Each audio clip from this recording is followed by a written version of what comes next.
Bismillahirrahmanirrahim. Assalamu alaikum. Today we will study lecture number 3 of chapter 2 biological molecules. In this lecture we will study about the nucleic acids and conjugated molecules. First come towards the nucleic acids.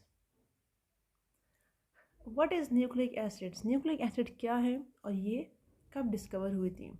Nucleic acid को 1869 में एक Swiss physician ने report किया था। Means उसने किसी और चीज़ की स्टडी में, वाइट ब्लड सेल्स की स्टडी में उसने डिस्कवर किया था कि यहाँ पर कोई एक और मॉलिक्यूल प्रेजेंट है और वो क्या है हमारे पास न्यूक्लिक एसिड।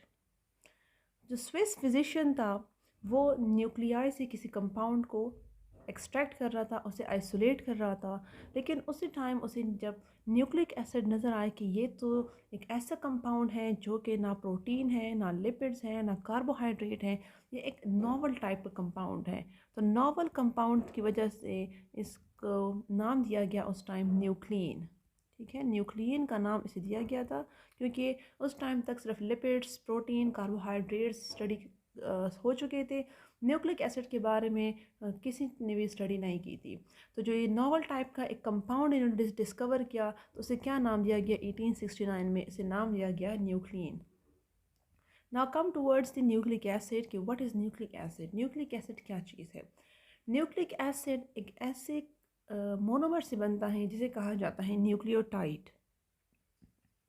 जब न्यूक्लियोटाइड एक चेन बना लेते हैं, large number of nucleotides combine हो जाते हैं एक चेन की फॉर्म में, तो उसे कहा जाता है पॉलीन्यूक्लियोटाइड चेन। और उस पॉलीन्यूक्लियोटाइड चेन को कहते हैं न्यूक्लिक एसिड। मींस कि nucleic acids are polynucleotide chain formed by the linkages of units called nucleotide. Nucleotide के लिंकेज की वजह से जो एक चेन बनता है उस पॉलीन्यूक्लियोटाइड चेन को कहते हैं न्यूक्लिक एसिड। इसमें कौन से टाइप के लिंकेजेस होती हैं ये हम आगे डिटेल से पढ़ते हैं इसी लेक्चर में। न्यूक्लिक एसिड हमारे पास टू टाइप्स के हैं। एक हमारे पास है डीएनए, दूसरा हमारे पास है RNA. DNA deoxyribonucleic acid. DNA stands for deoxyribonucleic acid और ये जिन न्यूक्लियोटाइड से बनता है उसे कहा जाता है डीऑक्सीराइबोन्यूक्लियोटाइड्स। आरएनए राइबोन्यूक्लिक एसिड किससे बनता है? राइबोन्यूक्लियोटाइड्स। अब इसे डीऑक्सी क्यों कहते हैं? ठीक है, और इसे सिंपल राइबोन्यूक्लियोटाइड क्यों कहा जाता है? ये जब हम न्यूक्लियोटाइड का स्ट्रक्चर पढ़ेंगे तो डिटेल्स जब स्ट्रक्चर पढ़ेंगे तो उसमें आपको समझ आ जाएगा कि इसे डीऑक्सी क्यों कहा जाता है और इसे सिंपल राइबोन्यूक्लियोटाइड क्यों कहते हैं। डीऑक्सी के अगर आप मीनिंग देखें तो डी मीन्स कि रिमूवल। डी का क्या मतलब है? रिमूवल। और oxy is used for oxygen. इसका मतलब है कि यहाँ पर एक ऑक्सीजन की डेफिशिएंसी होगी, लेकिन वो कौन सी चीज़ है, कहाँ पर डेफिशिएंसी होगी, वो हम आगे पढ़ते हैं। ठीक है, अब हम पहले आते हैं न्यूक्लियोटाइड की स्ट्रक्चर को, उसकी कॉम्पोजिशन को डिटेल से देखते हैं ताकि आपको ये सारा क्लियर हो जाए। तो फर्स्ट हम देखते हैं कॉम्पोजिशन ऑफ न्यूक्लियोटाइड कि न्यूक्लियोटाइड की कॉम्पोजिशन क्या है, न्यूक्लियोटाइड किससे बना है। न्यूक्लियोटाइड मेन 3 कंपोनेंट से बनता है। एक हमारे पास है पेंटोस शुगर, सेकंड हमारे पास है nitrogenous base and third one is phosphoric acid. Pentose sugar centre में होता है, एक साइड पे उसके नाइट्रोजीनियस बेस अटैच होता है जबकि दूसरे साइड पे अटैच होता है phosphoric acid. You can see here in the figure, ये हमारे पास क्या है? शुगर, जिसे हम कहते हैं पेंटोस शुगर। उसके कार्बन नंबर 1 पे अटैच है नाइट्रोजीनियस बेस जबकि कार्बन नंबर 5 पे अटैच है फॉस्फेट ग्रुप। तो ये पूरा जो स्ट्रक्चर है इसे क्या कहा जाता है? न्यूक्लियोटाइड। अब इस न्यूक्लियोटाइड में जो हमने यहाँ पर बात की डीऑक्सीराइबोन्यूक्लियोटाइड एंड राइबोन्यूक्लियोटाइड, इसमें क्या फ़र्क है? अगर आप देखें यहाँ पर शुगर में कार्बन नंबर 2 पे अगर आप देखें तो कार्बन नंबर 2 पे आपको क्या दिखाई दे रहा है कि कार्बन नंबर 2 पे हाइड्रोक्सिल ग्रुप प्रेजेंट होता है in the case of RNA. अगर ये हमारे पास आरएनए का न्यूक्लियोटाइड होगा तो कार्बन नंबर 2 पे कौन सा ग्रुप प्रेजेंट होगा? हाइड्रोक्सिल ग्रुप प्रेजेंट होगा। लेकिन जब डीएनए की बात होगी तो डीएनए में हमारे पास कार्बन नंबर 2 से एक ऑक्सीजन रिमूव हो जाएगा। जब ऑक्सीजन रिमूव हो जाएगा तो सिर्फ हाइड्रोजन रह जाएगा। तो इसलिए इसे कहा जाता है कि डीऑक्सी मीन्स एक ऑक्सीजन रिमूव हो गया और सिर्फ हाइड्रोजन ग्रुप अटैच होगा in the case of DNA. इसलिए डीएनए के न्यूक्लियोटाइड को कहा जाता है डीऑक्सीराइबोन्यूक्लियोटाइड जबकि आरएनए के न्यूक्लियोटाइड को कहा जाता है सिंपल राइबोन्यूक्लियोटाइड। अब हमारे पास जो नाइट्रोजीनियस बेस होता है ये हमेशा कहाँ पर अटैच होता है, carbon number 1 of pentose sugar, जबकि फॉस्फेट ग्रुप अटैच होता है कार्बन नंबर 5 पर।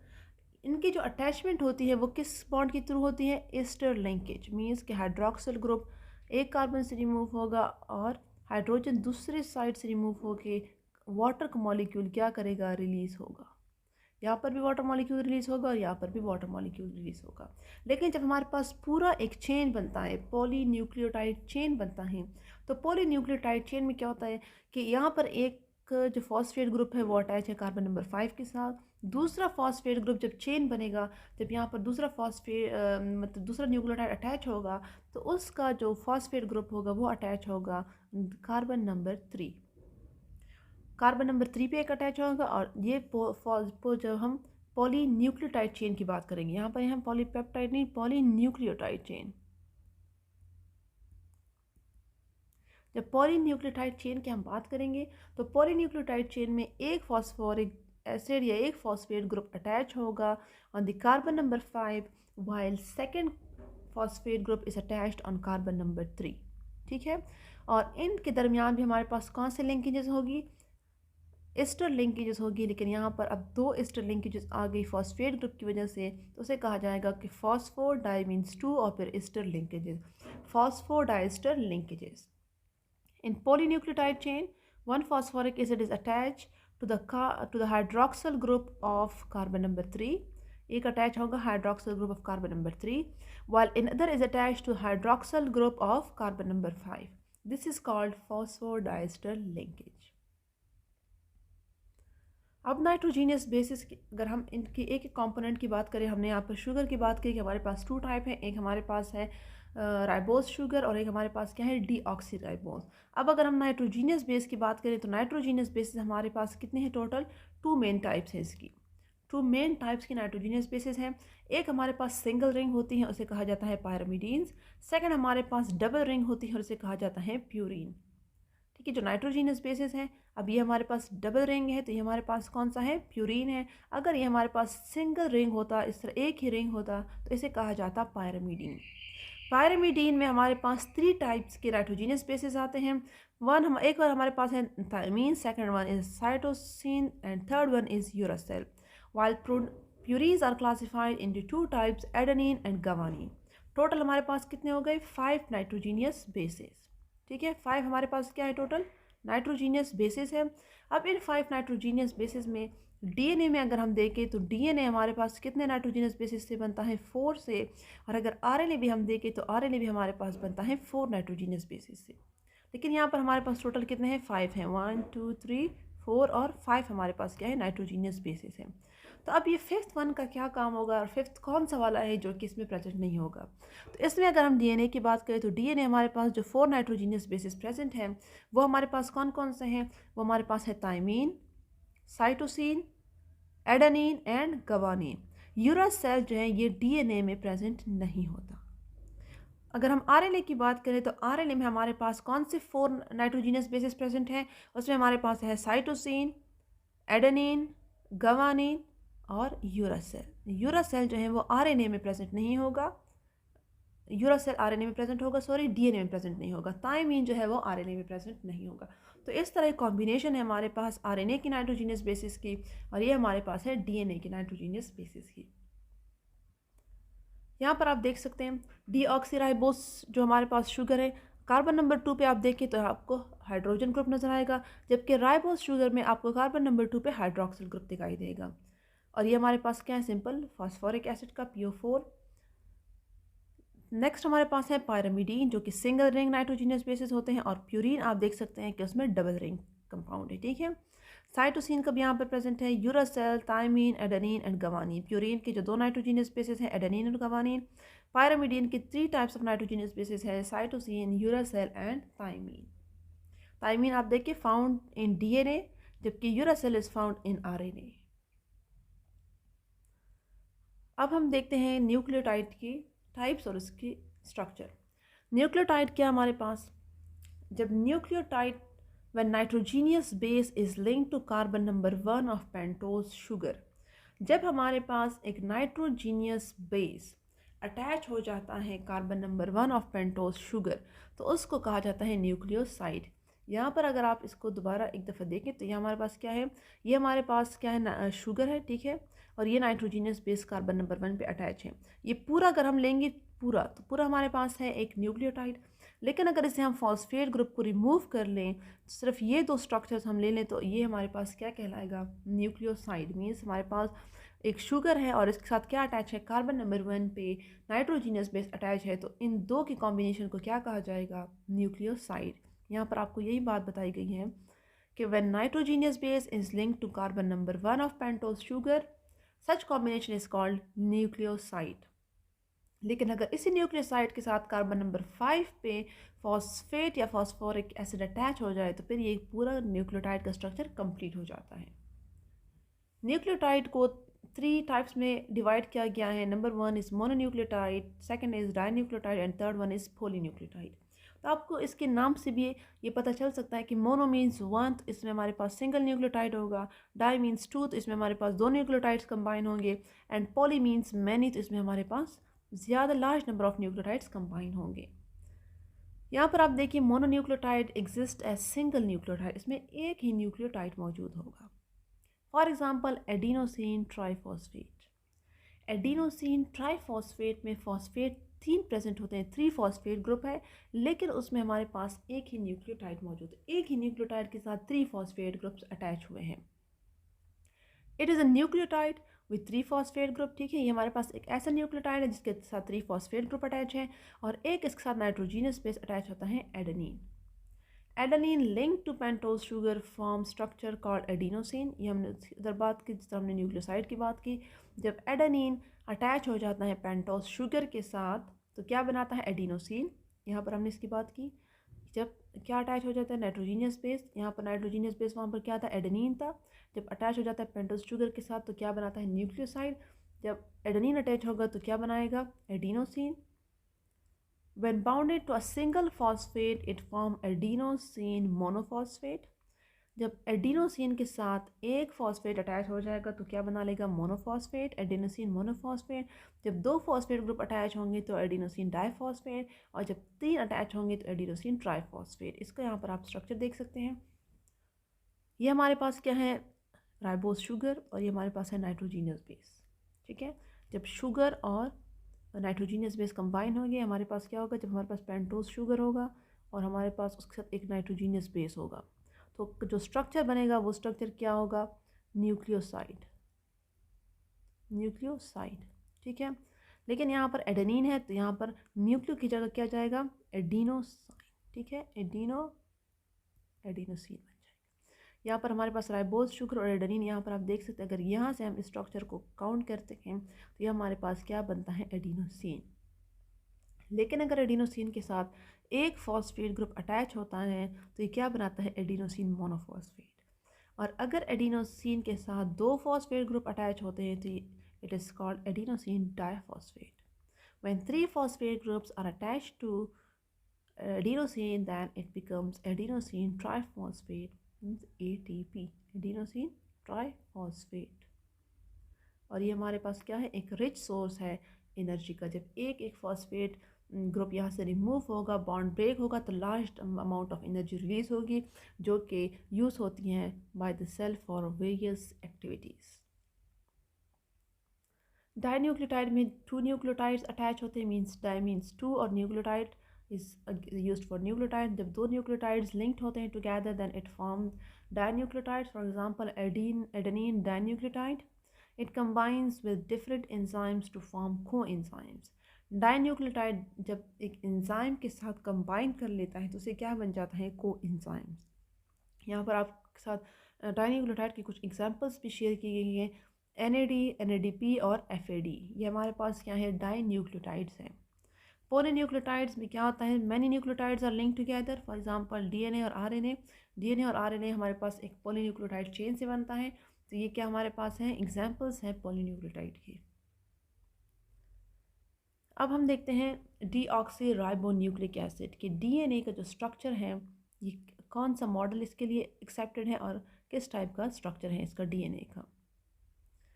डीएनए का जो डीएनए के लिए डिफरेंट मॉडल्स पेश किए गए कि इसका स्ट्रक्चर कौन से टाइप का होगा, किस तरह इसके न्यूक्लियोटाइड्स की अरेंजमेंट हुई होगी, तो उसके लिए डिफरेंट मॉडल्स पेश किए गए थे। लेकिन इसमें से जो मोस्ट एक्सेप्टेड मॉडल है वो कौन सा मॉडल है? Watson and Crick model. Watson और क्रिक का जो मॉडल है ये क्या हमारे पास मोस्ट एक्सेप्टेड मॉडल है। ठीक है, ये हमारे पास कब प्रपोज किया गया था? 1953 में।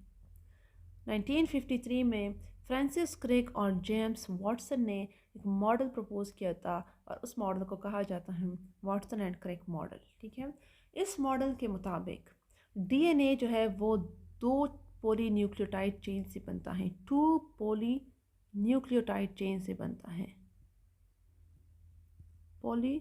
टू पोली न्यूक्लियोटाइड चेन से डीएनए बनता है टुगेदर बाय बेस पेयर्स। और ये जो दो चेन्स हमारे पास बनेंगे तो इनकी कॉम्बिनेशन किसके थ्रू होगी? किसके थ्रू ये एक दूसरे के साथ कंबाइन होंगे? तो ये कंबाइन होंगे थ्रू बेस पेयर्स। दोनों की जो डायरेक्शन होगी वो हमारे पास क्या होगी? अपोजिट, एंटी पैरेलल होंगी। दो चेन्स होंगे पॉलीन्यूक्लियोटाइड चेन, और दोनों जो पॉलीन्यूक्लियोटाइड चेन है वो अपोजिट डायरेक्शन में होंगे। न्यूक्लियोटाइड का जो चेन होता है, पॉलीन्यूक्लियोटाइड का जो चेन होता है, उसे हम लेबल करते हैं 5। एक एंड को हम 5 प्राइम, दूसरे एंड को हम 3 प्राइम से लेबल करते हैं। अब लेट सपोज अगर ये वाला हमारे पास ये एंड 5 प्राइम है तो ये एंड क्या होगा? हमारे पास 3 प्राइम होगा। जो दूसरा इसका चेन है वो इसके ऑपोजिट होगा, उसका ये वाला एंड होगा फिर 3 प्राइम और ये एंड होगा इसका 5 प्राइम। तो इस तरह एंटी पैरेलल डायरेक्शन में ये क्या होंगे? रन करेंगे। और दोनों की जो दरमियान जो कॉम्बिनेशन होती है वो किसकी वजह से होगी? जो इनके बेस पेयर्स हैं, जो इनके जो न्यूक्लियोटाइड्स है, नाइट्रोजीनियस बेसिस है, उनकी कॉम्बिनेशन से क्या बनेगी? पेयर बनेगी। और वो कॉम्बिनेशन क्या है? स्पेसिफिक है। Base pairing is specific. Adenine हमेशा बॉन्ड बनाएगा किसके साथ? थायमीन के साथ, जबकि गवानीन हमेशा बॉन्ड बनाएगा साइटोसिन के साथ। एडेनिन हमेशा दो बॉन्ड्स बनाता है, और ये कौन से बॉन्ड्स हैं? Hydrogen bond. ठीक है, ये हमारे पास है हाइड्रोजन बॉन्ड्स, जबकि गवानीन और साइटोसिन के दरमियान हमेशा 3 बॉन्ड्स बनेंगे। अगर आप इसको मेमोराइज करना चाहें तो आप इस तरह मेमोराइज कर सकते हैं। जो वर्ड है एक्ट, ऐड का अगर आप याद रखेंगे तो इससे आपको ये याद होगा कि एडेनिन हमेशा थायमीन के साथ बॉन्ड बनाएगा, और इसमें हमारे पास 2 अल्फ़ाबेट्स हैं तो ये 2 बॉन्ड बनाएगा।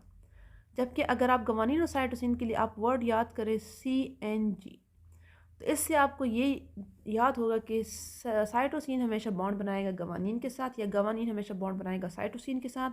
और इसमें हमारे पास 3 अल्फ़ाबेट्स है तो इनका जो बॉन्ड होगा वो कितने होंगे? 3 बॉन्ड्स होंगे। एडेनिन, और इसकी सीक्वेंस चेंज भी हो सकती है, मतलब एडेनिन थायमीन को हम पहले लिख सकते हैं, या इसको साइटोसिन को भी यहाँ हम पहले लिख सकते हैं। ठीक है, लेकिन बॉन्ड हमेशा एडेनिन और थायमीन के दरमियान होगा। ज़रूरी ये नहीं हो कि एक इस साइड पे हमेशा एडेनिन होगा या इस साइड पे हमेशा थायमीन होगा। ये चेंज हो सकती है इनकी पोजीशंस, लेकिन एडेनिन के साथ साइटोसिन या गवानीन नहीं आ सकता। यहाँ पर आप देख सकते हैं, यहाँ पर आपको दिखाई दे रहा है कि ये हमारे पास क्या है? डबल रिंग स्ट्रक्चर है। दो इसी क्या है? पॉली न्यूक्लियोटाइड चेन्स हैं। एक हमारे पास इस डायरेक्शन में है, जबकि दूसरा हमारे पास अपोजिट डायरेक्शन में। यहाँ पर 5 प्राइम है तो यहाँ पर हमारे पास क्या है? 3 प्राइम है।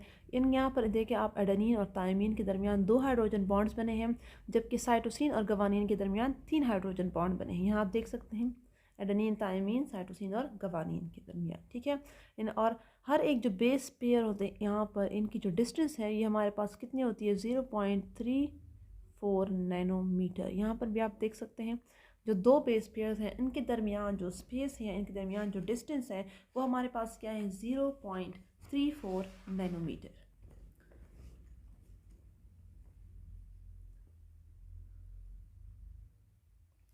The base pairs are held together by hydrogen bonds. ये हमने जो बात किया यहाँ पर आप एक दफ़ा रीड कर लें। Adenine and thymine by 2 hydrogen bonds, guanine and cytosine by 3 hydrogen bonds. Each turn of the duplex contain 10 base pairs. जब एक टर्न लेता है ये इस तरह का, जब ये टर्न लेता है पूरा हमारे पास, ये वाला जो एक टर्न लेता है तो इसमें हमारे पास कितने बेस पेयर्स आएंगे? 10 बेस पेयर्स आएंगे, और हर एक के दरमियान जो डिस्टेंस होगा वो हमारे पास है 0.34 नैनोमीटर। अब आगे हमारे पास है कॉन्सेप्ट ऑफ जीन। जीन क्या है? Region of DNA made up of nucleotides. DNA का वो रीजन जो किससे बनता है, न्यूक्लियोटाइड से बनता है, उसे कहा जाता है जीन। जीन हमारे पास क्या है, unit of heredity. Heredity means कि transfer of characters from parents to offsprings. जब पेरेंट्स से कैरेक्टर्स ट्रांसफ़र होते हैं इनटू देयर ऑफस्प्रिंग्स, इसे क्या कहा जाता है, हेरिडिटी। तो डीएनए को हम क्या कहते हैं, हेरिडिटी मटेरियल, क्योंकि उस पर जीन प्रेजेंट होता है और जीन उसका यूनिट है ऑफ हेरिडिटी। जीन में हमारे पास वो सारी इंफॉर्मेशन मौजूद होती हैं जो कि रिक्वायर्ड होती हैं फॉर प्रोटीन सिंथेसिस। ठीक है, जितनी भी इंफॉर्मेशन चाहिए होती है प्रोटीन सिंथेसिस के लिए, वो सारी की सारी कहाँ प्रेजेंट होती हैं, जीन में प्रेजेंट होती हैं। Gene from DNA is copy to messenger RNA. DNA से मटेरियल कौन कॉपी कर लेते हैं, मैसेंजर आरएनए मटेरियल कॉपी कर लेते हैं, जो ट्रांसलेशन का पूरा प्रोसेस होता है।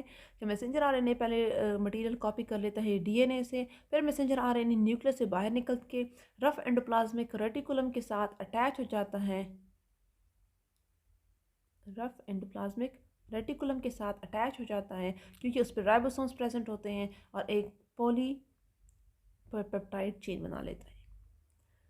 Finally folds and configure to form protein. और फाइनली जब प्रोटीन की फॉर्मेशन रफ एंडोप्लाज्मिक रेटिकुलम में हो जाती है, तो स्मूथ एंडोप्लाज्मिक रेटिकुलम के थ्रू जो प्रोटीन होती है उसकी कन्फिगरेशन हो जाती है, फोल्ड हो जाते हैं, और फिर स्मूथ एंडोप्लाज्मिक रेटिकुलम से निकलकर ये गोल्जी एपरेटस में चला जाता है, और गोल्जी एपरेटस में इसकी मॉडिफिकेशन होकर पैकिंग होकर प्रोटीन तैयार हो जाता है। राइबोन्यूक्लिक एसिड, आरएनए क्या है, it is a polymer of nucleotides. जिस तरह हमारे पास डीएनए पॉलीमर ऑफ न्यूक्लियोटाइड्स था, लेकिन ये हमारे पास क्या होता है, एक स्ट्रैंड से या एक पॉलीन्यूक्लियोटाइड चेन से बनता है, सिंगल स्ट्रैंडेड होता है, जबकि डीएनए हमारे पास डबल स्ट्रैंडेड होता है। आरएनए के हमारे पास 3 टाइप्स हैं, messenger RNA, ribosomal RNA and transfer RNA. ये जो तीनों हैं ये किससे डिराइव होते हैं, derive from the template of DNA. That means कि डीएनए के स्ट्रैंड को कॉपी करके क्या बनाता है, अपना एक स्ट्रैंड बना लेता है। डीएनए हमारे पास डबल स्ट्रैंडेड है, उसको स्प्लिट करके इसके साथ इसके ऑपोजिट कॉपी बना लेता है। इस तरह ये वाला जो इसका होगा तो it act as a template. जो डीएनए का होगा वो क्या, उसे क्या कहा जाएगा कि हमारे पास टेम्पलेट है। टेम्पलेट इसलिए कहते हैं क्योंकि उसी को यूज़ करके एक न्यू कॉपी बनती है, तो इसलिए जो ओल्ड वन डीएनए का है उसे कहा जाता है टेम्पलेट, जबकि जो न्यू बनता है उसे कहा जाता है कॉम्प्लीमेंट्री स्ट्रैंड। मैसेंजर आरएनए जो हम उसका क्या फंक्शन, इसका नेम है जो है ये इंडिकेट करता है कि ये मैसेजेस कैरी करेगा। ठीक है, single stranded of variable length, इसकी सेम होता है आरएनए की तरह, सिंगल स्ट्रैंडेड होता है, लेकिन इसकी लेंथ वेरिएबल होती है from organism to organism. Length depends on the size of gene. इसकी जो लेंथ है वो किस पे डिपेंड करती है, जीन पे डिपेंड करती हैं।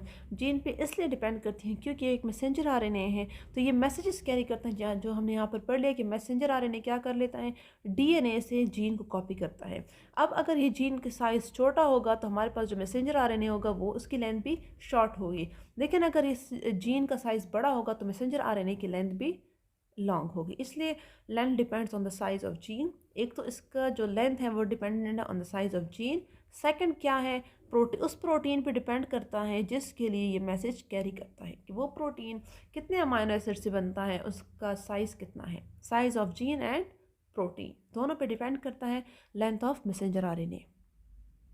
For example, for a protein consisting 100 amino acid, अगर हमारे पास एक प्रोटीन है और उसमें 100 अमाइनो एसिड है, तो उसके लिए जो मैसेंजर आरएनए की लेंथ होगी वो होगी 300 न्यूक्लियोटाइड्स। क्योंकि एक अमाइनो एसिड के लिए हमारे पास कितने न्यूक्लियोटाइड्स कोड करते हैं, 3 न्यूक्लियोटाइड्स होते हैं मैसेंजर आरएनए के जो एक अमाइनो एसिड को कोड करते हैं। Such triplet of nucleotide is called codon. जब 3 न्यूक्लियोटाइड होते हैं हमारे पास मैसेंजर आरएनए के, तो पूरे उस सेट को कहा जाता है codon. Messenger RNA is 3 to 4% of total RNA in the cell. इसकी अमाउंट कम होती है, टोटल जितना भी हमारे पास आरएनए है उसका 3 या 4% मैसेंजर आरएनए होता है। और फंक्शन वही इसका अगेन क्या है, ट्रांसलेशन होता है। मैसेंजर आरएनए डीएनए से जीन कॉपी कर लेता है, उसे आगे राइबोसोम्स तक पहुंच जाता है, रफ एंडोप्लाज्मिक रेटिकुलम तक। वहाँ से क्या होती है, प्रोटीन सिंथेसिस होती है। पूरा जो प्रोसेस है ट्रांसलेशन का, ये फंक्शन क्या है, मैसेंजर आरएनए का ही फंक्शन है। Second one is ribosomal RNA. इसे राइबोसोमल आरएनए इसलिए कहते हैं क्योंकि at the end it becomes the part of ribosomes. called ribosomal RNA because it eventually become part of ribosomes. Ribosomal RNA is transcribed by the genes present on the DNA of chromosomes. RNA in combination with proteins forms the body of ribosomes. Ribosomes किससे बनते हैं? जब proteins RNA के साथ combine हो जाता है तो जो स्ट्रक्चर बनाता है उसे कहा जाता है राइबोसोम्स। इसलिए यहाँ पर गिवन था कि it eventually become part of ribosome. यहाँ पर ये क्या हो गया? राइबोसोम्स का पार्ट हो गया, इसलिए इसे कहा जाता है राइबोसोमल आरएनए। इसकी जो क्वांटिटी होती है, अमाउंट होता है, वो जितने भी आरएनए उसमें सबसे ज़्यादा होता है। मतलब this type of RNA is present in large amount. 80% of RNA in the cell is ribosomal RNA and it provides site for protein synthesis. Protein synthesis कहाँ होती है? राइबोसोम्स में होती है। और ये राइबोसोम्स किससे बनते हैं? राइबोसोमल आरएनए और प्रोटीन से। इसलिए ये क्या करता है? It provides site for protein synthesis. अगर राइबोसोम्स नहीं बनेंगे तो प्रोटीन सिंथेसिस भी नहीं होगी, प्रोटीन की फॉर्मेशन भी नहीं हो सकती। ट्रांसफ़र आरएनए, तो इसके जो नेम है इसका मतलब इससे आप ये अंदाज़ा लगा सकते हैं ये क्या करेगा? ट्रांसफ़र करेगा मटेरियल्स को। स्मॉलेस्ट ऑफ आरएनए मॉलिक्यूल्स, जितने भी हमने तीनों टाइप्स पढ़े उसमें ये सबसे स्मॉलेस्ट है। इसमें ऑलमोस्ट 75 to 90 न्यूक्लियोटाइड्स होते हैं। और बाकी जो हमने आरएनए पढ़े वो सारे हमारे पास सिंगल स्ट्रैंडेड है, लेकिन ट्रांसफ़र आरएनए कुछ जगह पर डबल स्ट्रैंडेड अपीयरेंस शो करता है, duplex appearance at some regions like DNA. Human cell में हमारे पास टोटल कितने काइंड ऑफ ट्रांसफ़र आरएनए है? 45 different kinds of transfer RNA present है ह्यूमन सेल के अंदर। इसका जो फंक्शन है वो हमारे पास जिसकी वजह से इसका नाम ट्रांसफ़र पड़ा है वो क्या है कि it transfer the amino acid sequence from the cytoplasm to ribosomes for protein synthesis. Proteins बनते हैं अमाइनो एसिड से, तो ये अमाइनो एसिड साइटोप्लाज्म से कैरी करके कहाँ पहुँचा देता है? राइबोसोम्स, जो कि हमारे पास साइट है प्रोटीन सिंथेसिस की, तो वहाँ पर अमाइनो एसिड प्रोवाइड कर देता है ताकि प्रोटीन की फॉर्मेशन हो सके। It shows flat shape with 2 dimension 5 and always terminates in guanine base. इसका जो 5 एंड होगा उस पर हमेशा कौन सा बेस आपको दिखाई देगा? Guanine base. और ये 2D स्ट्रक्चर है, 2 डायमेंशन में होगा, flat structure. 3 and always terminated with sequence CCA। यहाँ पर आप देख सकते हैं ये हमारे पास इसका 3 एंड है, इस पर आप CCA आपको दिखाई देगा। जबकि इसका जो हमारे पास 5 एंड है उस पर हमेशा 5 एंड में हमेशा क्या होगा? यहाँ पर हमेशा गवानीन होगा। ये जो हमारे पास क्या है इसका 5 एंड है, इस पर हमारे पास हमेशा क्या प्रेजेंट होगा? Guanine. Amino acid attaches to 3'। Amino acids कहाँ पर अटैच होंगे? यहाँ पर आप देखें अमाइनो एसिड ल्यूसीन अटैच हुआ है 3 एंड पे, इसके अमाइनो एसिड इसके साथ अटैच होंगे, फिर ये उसे कैरी करेगा इनटू राइबोसोम्स। ट्रांसफ़र आरएनए है 3 लूप्स। इसमें कितने लूप्स होंगे? 3 लूप। इसका ये जो हमारे पास ये हमारे पास क्या है? इसका मिडल लूप है। मिडल लूप कितने बेसिस से बनता है? ऑलमोस्ट 7 बेसिस से बनता है। पूरा जो हमारे पास मिडल लूप है ये बनता है 7 बेसिस से। इन 7 में से जो मिडल वाले 3 है उसे कहा जाता है एंटीकोडॉन। ये जो हमारे पास क्या है? ये पूरे हमारे पास क्या है? 7 बेसिस से बनता है। इसके जो मिडल वाले 3 हैं इसे क्या कहा जाता है? एंटीकोडॉन। अब हमारे पास आता है कॉन्जुगेटेड मॉलिक्यूल्स। कॉन्जुगेटेड मॉलिक्यूल्स कौन से मॉलिक्यूल्स होते हैं? कॉन्जुगेटेड मॉलिक्यूल्स उन मॉलिक्यूल्स को कहा जाता है जो कि 2 डिफरेंट काइंड के मॉलिक्यूल्स की कॉम्बिनेशन से बनते हैं। लेट्स सपोज हमारे पास एक प्रोटीन कंबाइन हो गया लिपिड्स के साथ, तो इधर जो हमारे पास मॉलिक्यूल बनेगा उसे क्या कहा जाएगा? Conjugated molecule. क्योंकि प्रोटीन डिफरेंट टाइप हैं और लिपिड्स हमारे पास एक डिफरेंट कैटेगरी है, दोनों डिफरेंट कैटेगरीज कंबाइन होकर क्या बनाएंगे? फॉस्फोलिपिड।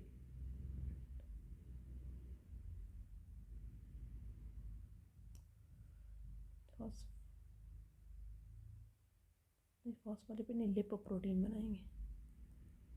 लिपोप्रोटीन।